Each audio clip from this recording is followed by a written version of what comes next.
हम अपनी लाइफ में कुछ भी करने जाएँगे तो हाई और लो पॉइंट तो जीवन में आते ही आते हैं। आप कुछ भी करिए या मत करिए, हाई और लो पॉइंट तो आपके जीवन में आएँगे ही आएँगे। हमारा जो विचार है, हमारी जो सोच है वो ये नहीं होनी चाहिए कि हमें हाई और लो जो हमारे पॉइंट हैं उनको अवॉइड करना है।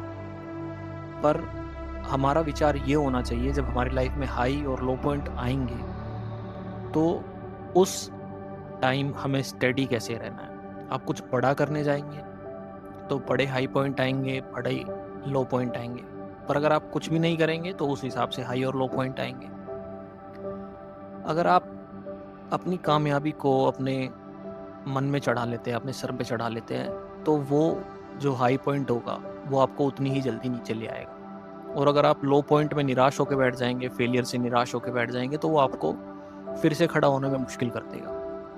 तो हमारा विचार ये होना चाहिए कि जब सक्सेस मिले तो उसको सेलिब्रेट करो, पर उसको दिमाग में ना चढ़ाओ। और जब फेलियर आए तो उससे हमें सीखना है, क्यों हम फेल हुए।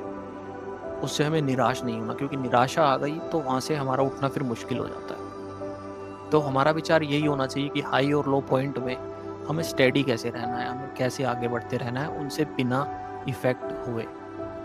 तो हाई और लो पॉइंट को हमें जीवन में अवॉइड नहीं करना है, सिर्फ़ उनसे सीख लेनी है और आगे बढ़ते रहना है और उनको ज़्यादा इम्पोर्टेंस नहीं देनी।